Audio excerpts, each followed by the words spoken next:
Olá, gente, bom dia a todos.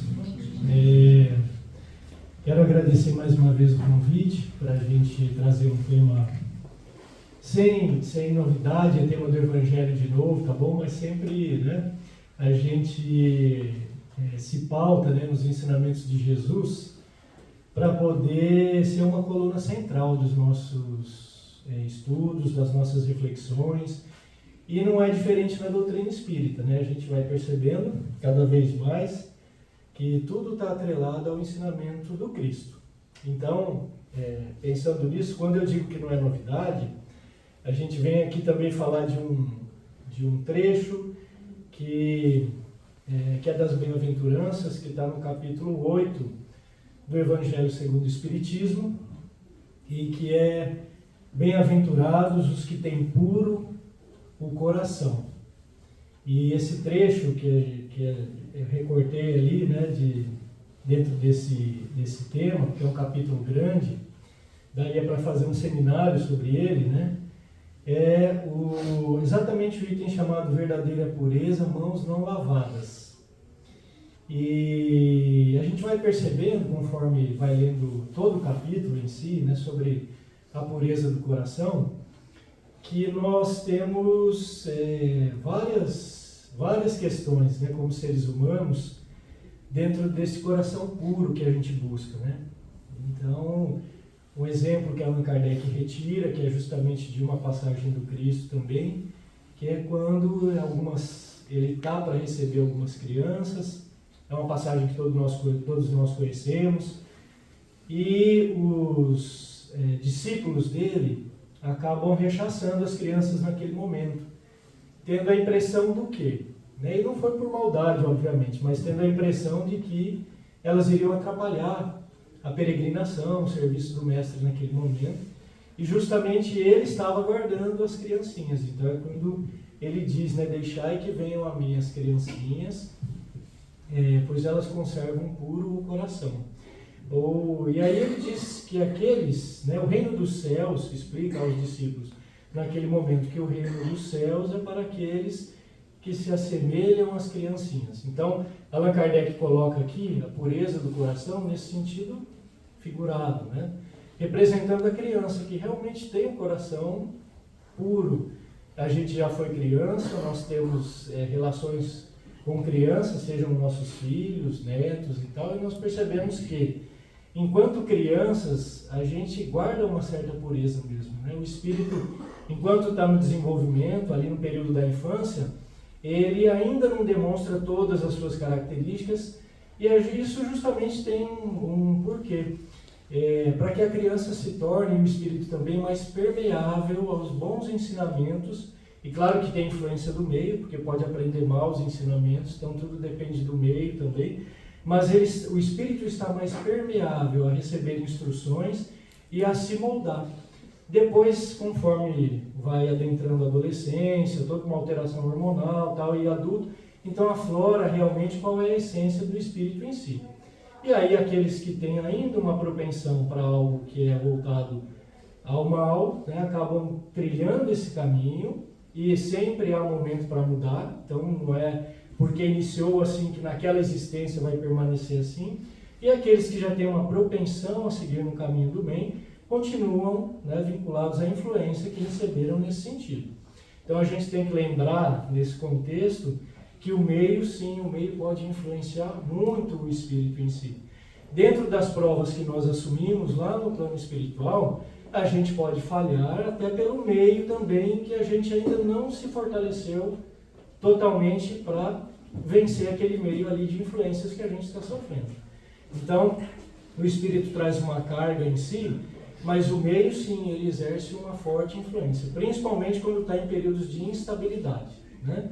Então, voltando nesse tema, que é o tema pureza do coração, Allan Kardec trata disso. A gente, quando é criança, recebe uma bronca, ou uma palmada, como era na minha época, às vezes do pai e da mãe, ou algo assim, porque você ia enfiar o dedo na tomada, né? E às vezes precisa ser mais enérgico, você está na repetição daquilo 10 vezes já.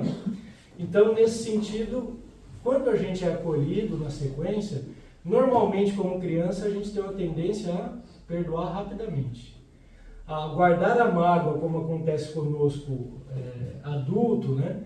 Que às vezes, e cada um, obviamente, isso não é uma regra, mas às vezes a gente demora um pouquinho mais para diluir aquela mágoa, a criança não, ela traz essa pureza.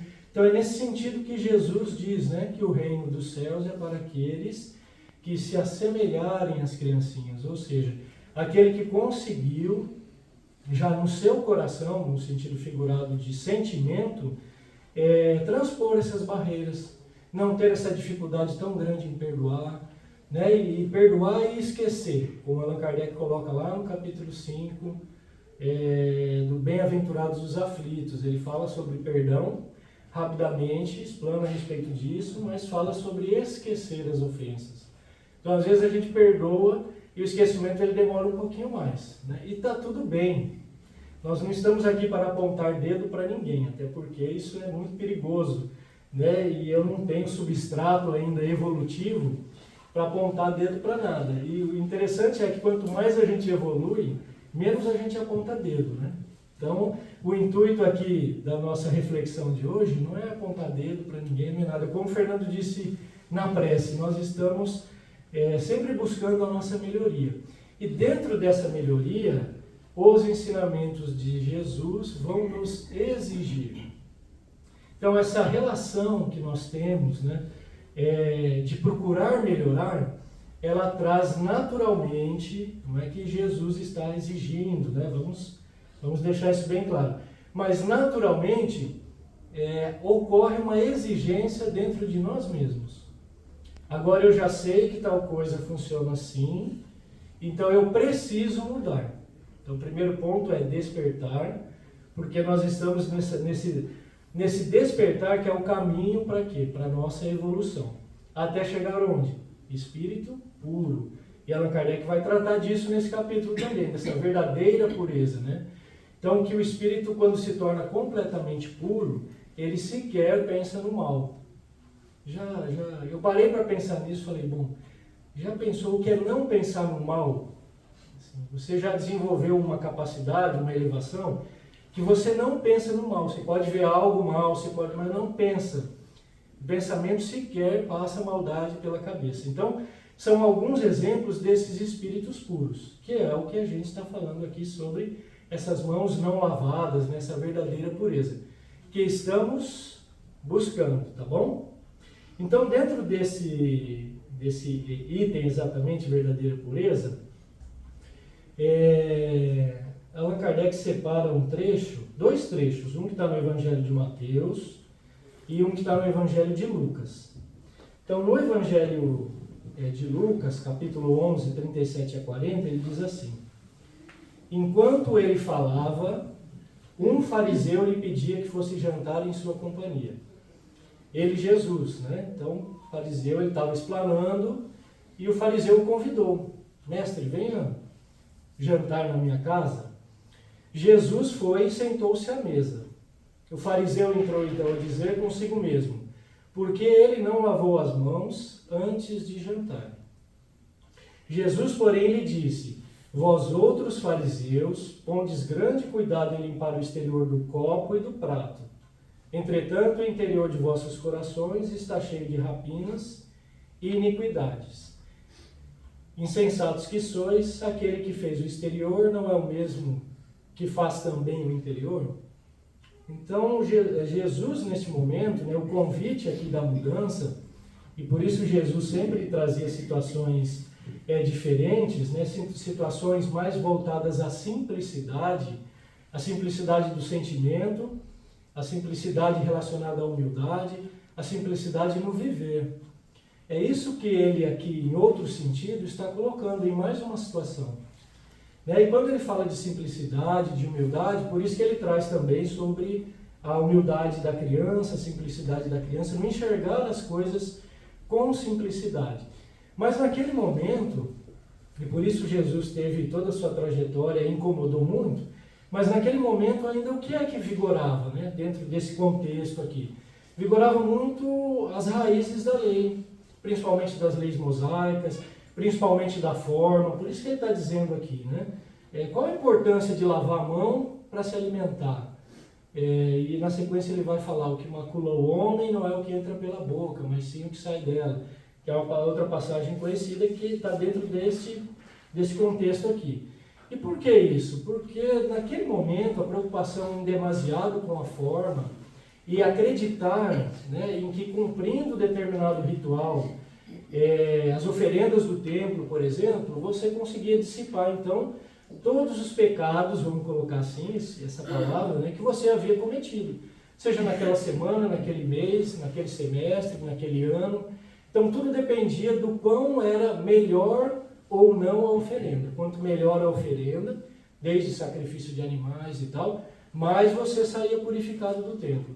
Quanto menor a oferenda, menos, mas de qualquer forma havia uma purificação.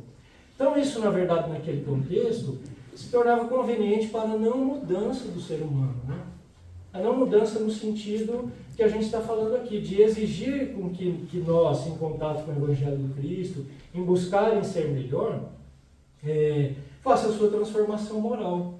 Então, olha, eu já cumpri com a lei, eu fui lá no templo, entreguei tal oferenda, encomendei tal sacrifício, então estou purificado novamente. E você vai para casa, supostamente, com a consciência tranquila. Então, nessa passagem, ele vem mudar isso. Olha, a forma, gente, né, se nós formos falar assim, a forma é importante. É importante para tudo, é importante para ter disciplina. Nós temos uma forma aqui no salão, né? Então tem um horário, tem a abertura, tem a prece e tal. Tudo isso é importante para que nós possamos nos relacionar como seres humanos, né? Então Sócrates diz assim, ó, que o início da sabedoria se dá com a definição dos termos. Então termos, para que termos? Para nós podermos nos relacionar, para nós podermos nos entender na nossa língua. Mas sabedoria tem a ver com um monte de termo? Eu não estou querendo ser melhor que o Sócrates não, tá? Ele era muito melhor que eu, não tenho nem substrato para ser filósofo. Mas você pode dominar um monte de termo, um monte de forma tal, e não fazer qualquer transformação no seu íntimo. Né? Por mínima que seja. Ninguém está querendo que a gente passe assim, né, de entidade angelical, de uma reencarnação para outra, não é isso. São pequenas coisas no nosso dia a dia. Pequenas coisas, porque às vezes nós nos pegamos assim, cobrando, né, mas Jesus fez uma coisa tão grande, outro isso, outro aquilo, tal, mas nós devemos, em primeiro lugar, nos esforçarmos para cumprir, estando em paz com a nossa consciência. Então consultar nossa consciência, que é Deus falando conosco, das nossas pequenas atitudes ao longo do dia, né? Então essa relação de termos, de palavra, a palavra é extremamente importante. Por quê? Porque aí Jesus vai falar aqui na sequência, nós vamos ver que o que sai do coração, né, é o que macula o homem, é que deixa o homem manchado, vamos dizer assim, o que faz mal ao homem. Mas ao mesmo tempo, o oposto é a mesma coisa. O que sai do coração é que ilumina o ser humano. E o sentido figurado de que sai do coração, né, o que sai pela boca e que provém do coração, como ele coloca, é porque esse sentido figurado. Na nossa palavra está presente o que é o nosso sentimento. Então há momentos em que a gente pode perder o controle e pode ser mais ríspido? Pode, mas o importante é que a gente faça uma reflexão de que isso eu preciso melhorar. Essa é a chave, é isso o que ele vem nos trazer, como ele diz lá no Evangelho de Mateus, né? Então, dentro dessa simplicidade da palavra em si, dos termos, não é o que vai importar o que a gente fala de forma rebuscada ou isso, aquilo, é o que provém da nossa intenção. E aí a gente volta a falar, e nas obras de André Luiz, isso é assim, é muito frisado, né? Que tudo em relação ao espírito tem a ver com a intenção. Eu já comentei isso aqui, a gente volta a falar pela importância disso. Então, qual é a intenção pelo qual uma situação ocorreu em que eu estive envolvido? É esse o ponto. Porque haverá possibilidade de amenizar ou não a situação de acordo com o meio e qual foi o contexto. Então, contexto é tudo, né? Contexto tem a ver com o meio pode influenciar. Quando a gente acorda de manhã, abre o olho, qual é o primeiro pensamento que vem na nossa cabeça? Isso começa a nos dar uma ideia de onde nós estamos mais ou menos transitando, ou de onde nós podemos estar sofrendo influências, perturbações. ou auto-obsessão, né? Porque isso também acontece, a gente entra num pensamento repetitivo, que a gente sempre atribui a um possível espírito, ou mais de um espírito que esteja tentando nos desequilibrar, mas às vezes somos nós mesmos que fizemos a atração, que é a lei da física, né? A nossa faixa vibratória, a faixa mental, ela está transitando onde ao longo do dia? Ela está transitando onde a hora que eu vou dormir e a hora que eu acordo. Normalmente, o que a gente está pensando a hora que vai dormir e a hora que acorda é onde a gente está transitando. E aí é um sinal de alerta para nós. E eu não estou isento disso. Então eu identifico isso com muita frequência, não é pouca. E aí é onde a gente tem que mudar, falar, opa, peraí, quem faz a higiene na nossa casa mental somos nós, né? Então nós é que devemos trabalhar primeiro a higiene na nossa casa mental. Ah, mas tem muita coisa que me atrapalha, tem muita coisa no trabalho, o meu irmão é isso, a minha esposa é aquilo. Sim, porque nós estamos convivendo, nós estamos em relação. E aí volta isso ao que a gente está pensando e o que é a nossa palavra. Então a palavra nesse sentido, tem uma frase conhecida de todos, também um provérbio, né? Eu não sei de onde vem, se é chinês, né? Diz assim, uma imagem vale por 1000 palavras. É verdade, não é? Mas aí eu pergunto, explique isso sem palavras. Então a palavra ela é extremamente importante. E a palavra, dependendo de como a gente profere e com qual teor a gente está emitindo luz ou a gente está emitindo sombra. Isso também está na literatura espírita.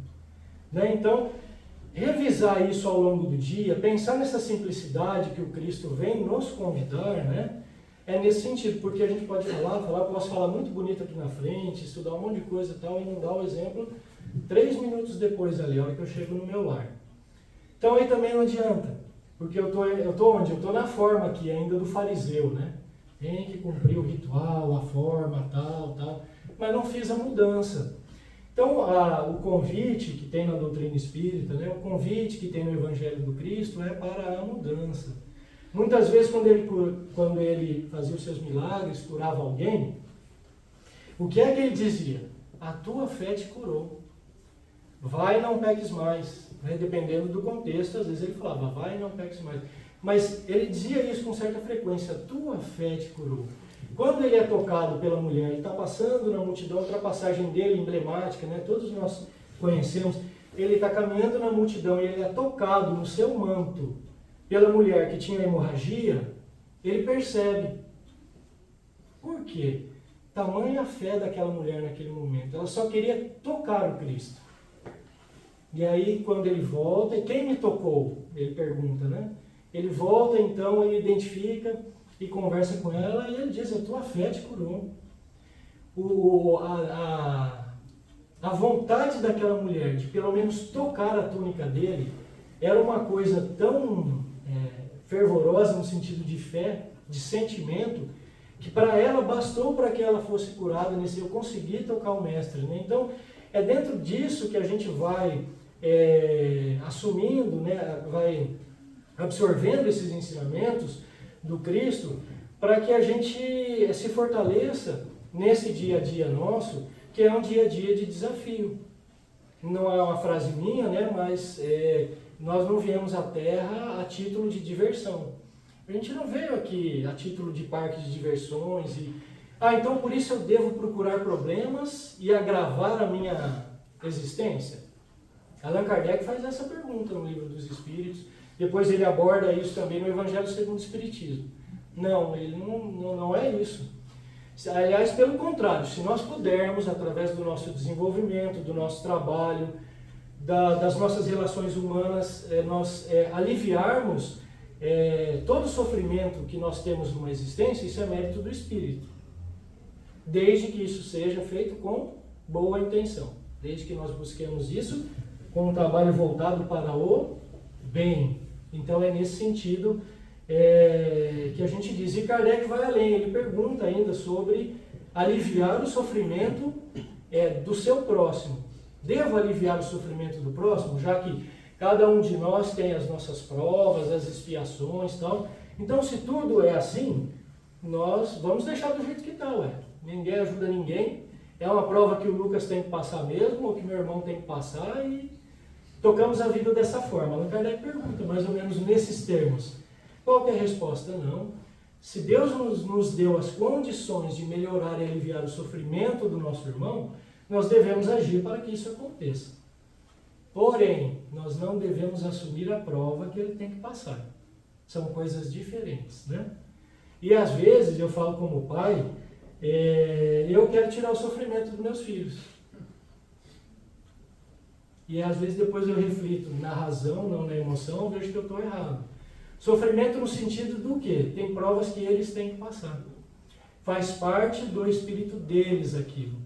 A necessidade para que haja um crescimento e aprendizado. Ah, mas se ele sofrer e não aprender, ele vai ter outra oportunidade. Mas é muito fácil eu falar aqui, racional assim, é difícil na hora, viu gente? É difícil. Então as situações que são extremas, né? As situações de excesso, às vezes, tanto o excesso na gente privar de qualquer sofrimento, às vezes a gente não está ajudando o nosso filho, aquele ente querido, nosso pai, quem quer que seja, a passar por aquela aprovação. O que a gente tem que estar, eu estou aqui com você, te dou o apoio necessário, sou teu pai, sou tua mãe, nunca vou te abandonar. Porém, o que você precisa de recurso para te ajudar? Eu consigo te ajudar até um certo ponto. Eu não posso fazer a prova da escola para você, usando um exemplo assim no dia a dia, né?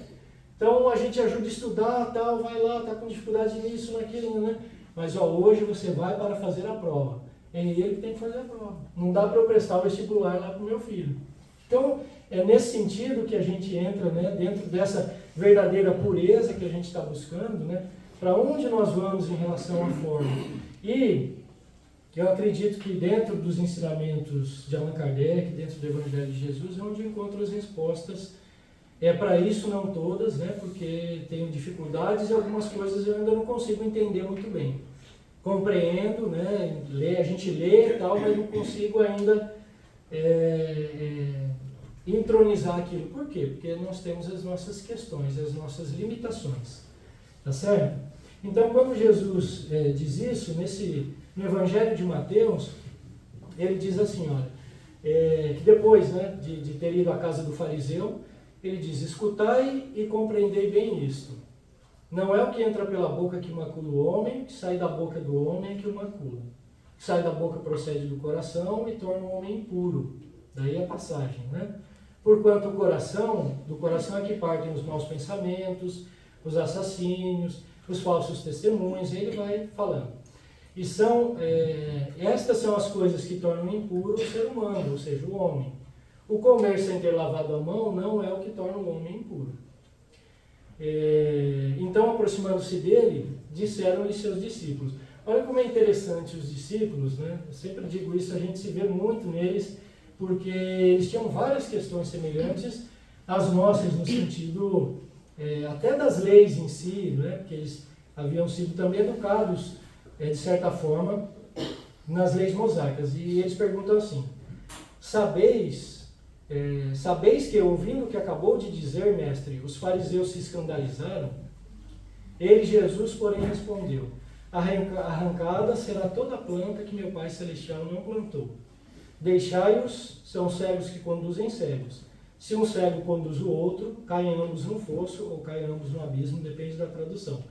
Então, Kardec, isso é uma reflexão de Kardec. Ele diz assim, que quando Jesus disse, arrancada será toda a planta que meu Pai Celestial não plantou, ele estava falando justamente dessas questões de rituais, de formas que são criadas pelo ser humano e que se afastam, na verdade, da lei de Deus. Né? Que são, assim, o ser humano criou determinado formato e que isso, o que dá a entender aqui de Jesus é que ao longo do tempo isso vai se dissipando, né? Nós vamos nos transformando enquanto humanidade e vamos entendendo que não adianta a forma se a gente também não muda no nosso íntimo, tá bom? Não faz a nossa reforma íntima, né? Então, Kardec, nesse contexto, ele explica assim, olha, que o objetivo da religião é conduzir o homem a Deus, ele diz.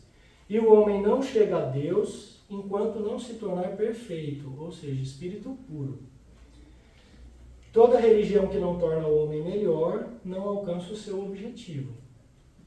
E ele diz assim, não basta que tenham apenas as aparências da pureza, acima de tudo é preciso ter a aparência do coração, e é quando ele faz, então, ele traz esse contexto do Cristo e das criancinhas, né? E a gente lembra, eu já comentei isso aqui outras vezes, que a própria palavra religião vem do latim, que quer dizer, a palavra em si é religare, e quer dizer religar. Religar o quê? Religar o ser humano a algo divino. Você pode chamar de Deus, você pode chamar de qualquer coisa que te faça bem, ou que você acredite que é o divino, a gente chama de Deus, né? Mas que o objetivo da religião é isso, resgatar o ser humano no sentido dele se religar. E dentro desse formato, a simplicidade ela é muito importante. Chico Xavier, numa de suas frases, ele dizia que o centro espírita, né, voltando para nós aqui, o centro espírita tem o dever de levar o evangelho de Jesus ao público da forma mais simples possível. Palavras dele. Né? Então a gente busca nesse sentido esses espíritos mais elevados, as informações que eles nos trazem para ajudar-nos a conduzir as coisas. Então eu tento, dentro da minha limitação, simplificar, mas é isso, né?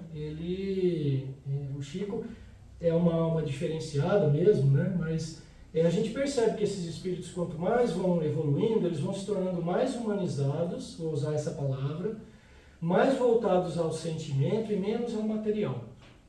Embora o material é necessário, né?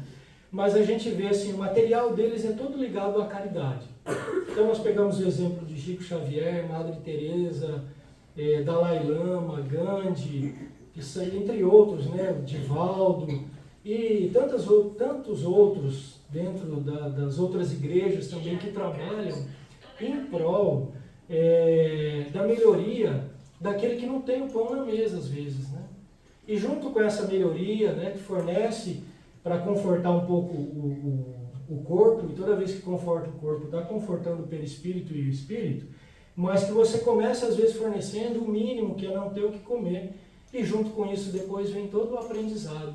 Começam a se criar trabalhos, né, envolvidos para isso, e assim por diante. Então, essa pureza que a gente tenta buscar, eu vou repetir aqui, já falei em tom assim, jocoso, em tom de brincadeira, mas minha esposa brinca comigo, tira o sarro e fala assim, olha, você devia morar no centro espírita.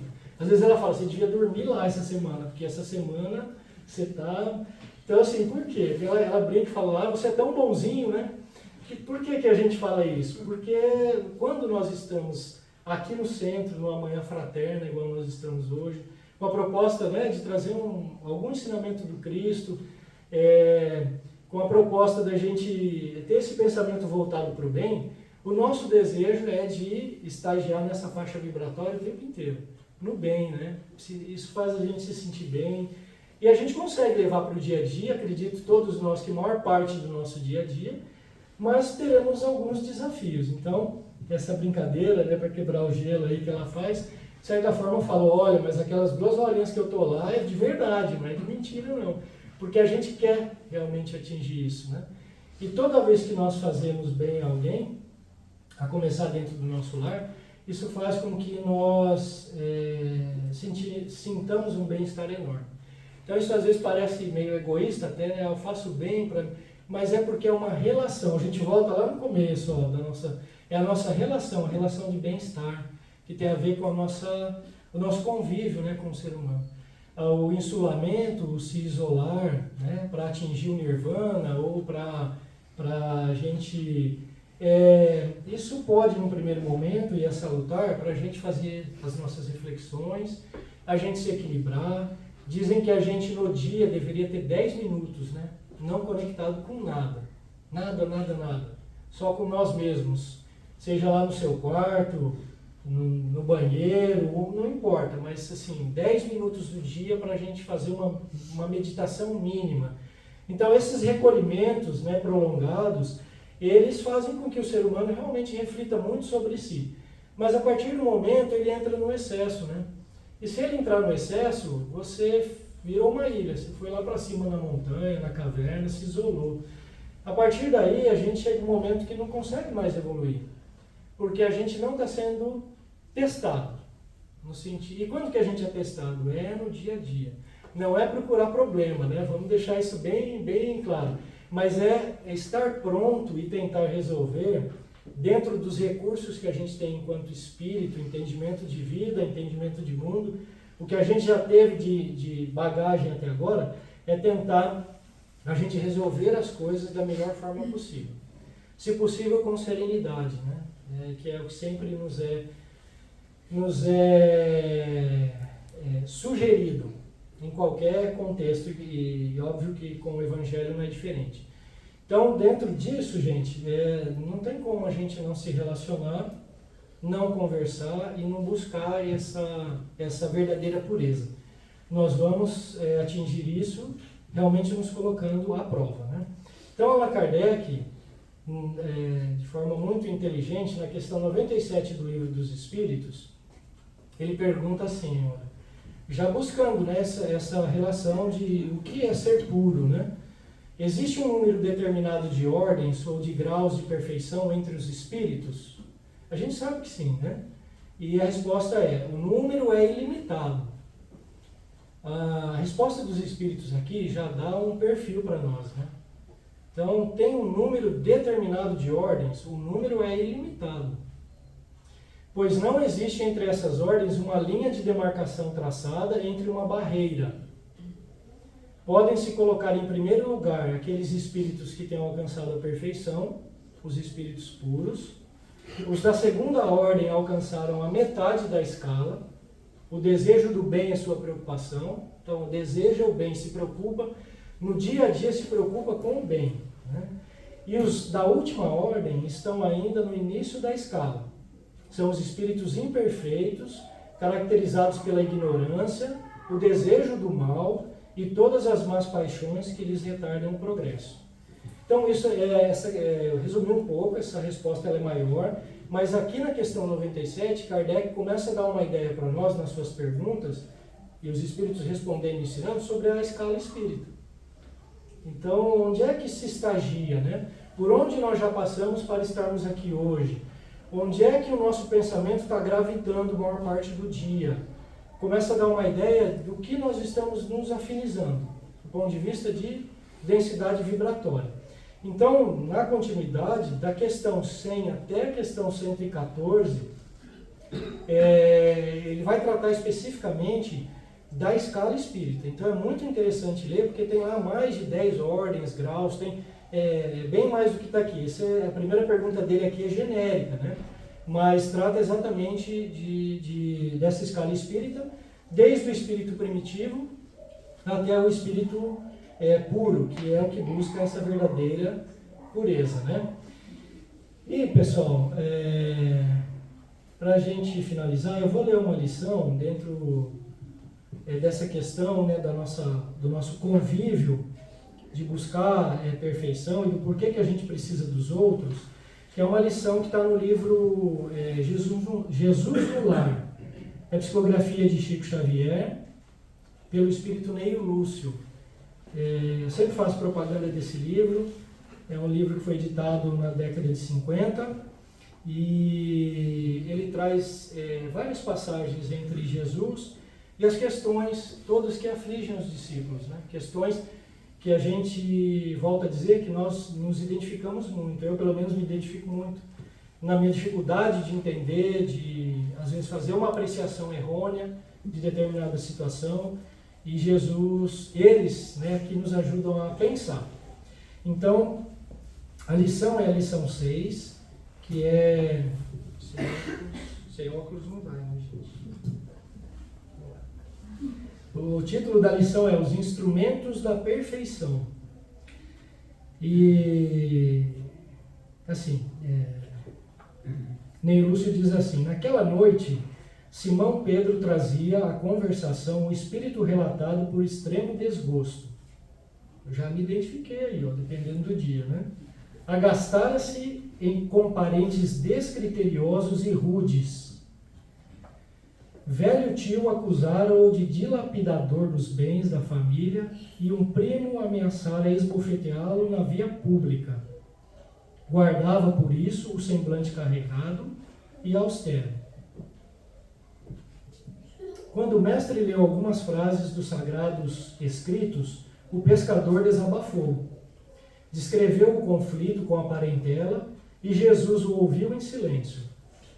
Ao término do longo relatório afetivo, indagou o Senhor: E que fizeste, Simão, ante as arremetidas, ou seja, os insultos, dos familiares incompreensivos? Sem dúvida, mestre, reagi como devia, respondeu o apóstolo veemente. Coloquei cada um no lugar próprio. Anunciei sem rebuços as más qualidades de que são portadores.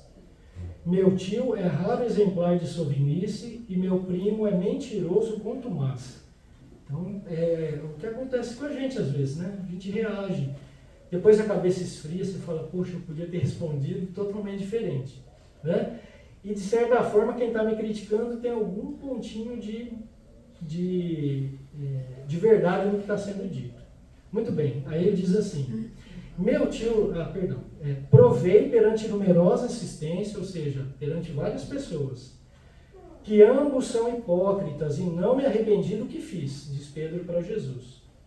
O mestre refletiu por minutos longos e falou compassivo: Pedro, que faz um carpinteiro na construção de uma casa? Naturalmente trabalha, ele já respondeu irritado, Que pergunta é essa de Jesus? É claro que trabalha, e quando a gente está bravo a gente faz assim, Redarguiu o interpelado de forma irritadiça. Aí Jesus pergunta, com o quê? Tornou o amigo celeste bem-humorado. Usando ferramentas, respondeu Pedro lá que estava emburrado. Após a resposta breve de Simão, Cristo continuou. As pessoas com as quais nascemos e vivemos na terra são os primeiros e mais importantes instrumentos que recebemos do Pai para a edificação do reino do céu em nós mesmos. Então, olha, a pergunta de Jesus, com que trabalha um carpinteiro? O que um carpinteiro faz? Trabalha. Mas trabalha com o quê? Trabalha com ferramenta. Pedro respondeu, E aí Jesus já fala, quais são as nossas ferramentas? É isso que ele está falando aqui. Quem é a ferramenta para o nosso trabalho? Para lapidar, para construir, para nos construir, vamos dizer assim. Ele está dizendo, qual é essa ferramenta? São aqueles que o Pai coloca no nosso caminho, são os instrumentos que recebemos de Deus. Quando falhamos no aproveitamento deles, ou seja, desses instrumentos, que constituem elementos de nossa melhoria, é quase impossível triunfar com recursos alheios, porque o Pai, que é Deus, nos concede os problemas da vida de acordo com a nossa capacidade de dar solução. Então a gente volta lá quando Jesus diz, que não colocará um fardo mais pesado nas nossas costas do que nós podemos suportar. A ave é obrigada a fazer um ninho, mas não se lhe reclama outro serviço. Então a ave faz o ninho, que é um serviço dela, para ela ter o ninho, para ela não poder chocar, para ela poder viver. Não se cobra outra coisa dela, porque é o que ela pode dar naquele momento. Então Jesus usando o sentido figurado sempre. Aí ele diz assim, a ovelha dará a lã ao pastor. No entanto, ninguém lhe exige o agasalho pronto. Ou seja, cada um de nós tem um serviço de acordo com o que a gente pode suportar. Ao homem foram concedidas outras tarefas, quais sejam as do amor e da humildade. Aí é que exige da gente, Na ação inteligente e constante para o bem comum, a fim de que a paz e a felicidade não sejam mitos na terra. Os parentes próximos, na maioria das vezes, são o martelo ou o serrote que podemos utilizar em benefício da construção do templo vivo e sublime, por intermédio do qual o céu se manifestará em nossa alma. Enquanto o marceneiro usa suas ferramentas por fora, cabe-nos aproveitar as nossas por dentro. Em todas as ocasiões, o ignorante representa para nós um campo de benemerência espiritual. O mal é desafio que nos põe a bondade à prova. O ingrato é um meio de exercitarmos o perdão. O doente é uma lição à nossa capacidade de socorrer. Aquele que bem se conduz, em nome do Pai, junto de familiares endurecidos ou indiferentes, prepara-se com rapidez para a glória do serviço à humanidade. Porque se a paciência aprimora a vida, o tempo tudo transforma. Então Jesus está falando aqui que para a gente estar pronto para a humanidade ou para fazer algo maior, que às vezes a gente busca tanto, é preciso também saber conduzir dentro do nosso lar.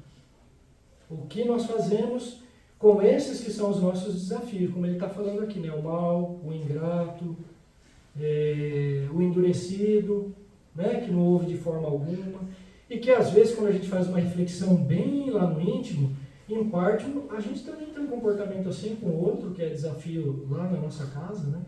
Então não é fácil, mas é um convite, é o caminho aqui que ele vem nos trazer, né? Calou-se Jesus, e talvez porque Pedro tivesse ainda os olhos indagadores, acrescentou serenamente: se não ajudarmos o necessitado de perto, como auxiliaremos os aflitos de longe?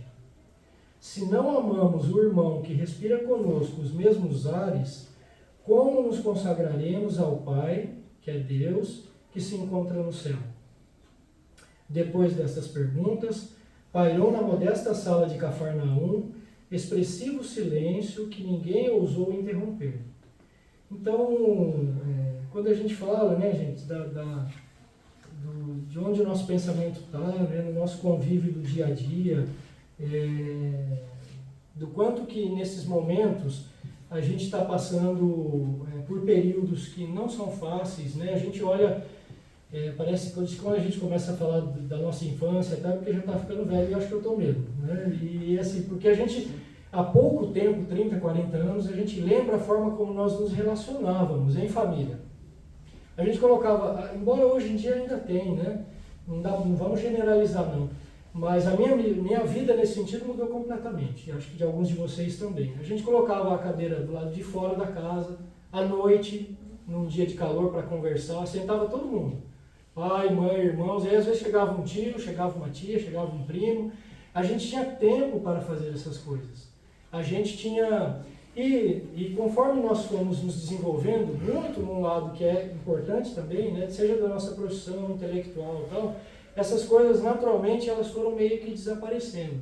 E hoje, é inevitável isso. Não tem como a gente falar, então eu não vou usar mais celular, eu não vou... Não é nada disso, né? Esses instrumentos estão aí, vão permanecer, mas essas relações aqui entre família, entre um aprendizado que às vezes a gente recebia de escutar, ou um exemplo de uma pessoa mais velha, como uma avó, um avô, um pai, uma mãe, nessas conversas, que eram conversas assim naturais, né? Ou seja, na varanda ou algo assim, ou ao redor da mesa, isso está ficando cada vez mais escasso, porque a gente não tem tempo. Normalmente a gente alega que não tem tempo, e isso é lícito também, ou a gente já está pensando na tarefa do amanhã. A gente vive numa ansiedade, né, para as coisas, e isso tem nos trazido problemas. A ansiedade em si ela tem uma relação com o medo. E o que é o medo, né? O que vai acontecer amanhã, a hora que eu chegar no trabalho, mas aquele fulano falou tal coisa para mim na sexta, na segunda eu vou falar, lá. Então esse medo, essa ansiedade, aí a gente vai para a depressão, vai para uma série de outras coisas. E na verdade, quando a gente pensa isso aqui, olha, eu vou encontrar problemas.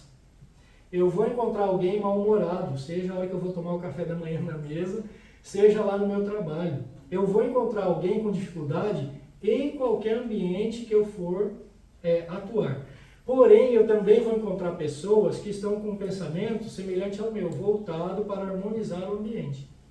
Então, isso da gente, né, pensar, já que toda hora tem alguém mal-humorado, então não tem por que também eu mudar, isso é um pensamento que só vai nos levando para o afastamento. O afastamento seja das relações familiares ou relações nossas no dia a dia. Vai nos afastando. Mas a gente tem que acordar e pensar, hoje vou encontrar pessoas que são difíceis. Assim como eu também sou difícil para várias pessoas. Então, vou levantar a cabeça, vamos nos relacionar e vamos para frente. Porque é isso que está dizendo nessa lição de Jesus aqui, né? Sobre o Pedro. O Pedro ficou muito chateado com tudo aquilo. E aí ele apontou um monte de erro também. E é lícito, às vezes a gente fica chateado, fica magoado com uma série de situações, e a gente deve ficar, mas também vamos refletir, né? No que aquilo que foi dito é verdadeiro? Vai me ajudar a mudar em alguma coisa? Não, não é verdadeiro. Eu sei no meu íntimo que não é. Então, se possível, passa, dê passagem, como diz, né? Dê passagem, deixa aí, não deixa estagnar, não, porque isso nos ajuda a manter a relação. E conforme a gente devagarinho vai conseguindo fazer isso, nós vamos entendendo melhor o outro, né? E vamos entendendo melhor a nós mesmos. Então, conflitos teremos. A gente está aqui para buscar esse espírito puro. Eu sempre lembro que assim, espírito puro não é paraíso, né? É paraíso no sentido que deve ser muito mais bonito daqui onde nós estamos, mas é só aumento de responsabilidade. Se a gente lembra nas obras espíritas, principalmente de Emmanuel, que ele comenta que o Cristo é o responsável pelo orbe terrestre, a gente vê o tamanho da responsabilidade de Jesus. Então, querer ser espírito puro, todos nós queremos, mas nós sabemos que cada vez que a nossa alma evolui, a responsabilidade aumenta, né? Temos que gerenciar coisas que são maiores. Então, faz parte do contexto isso, né? Tá bom? Eu agradeço imensamente a paciência e a tolerância de vocês. Desejo um bom domingo a todos, que possamos hoje permanecer harmonizados, né? Pelo menos hoje. E se conseguirmos a semana toda, para no domingo que vem estarmos aqui de forma fraterna de novo, tá bom? Um abraço, obrigado.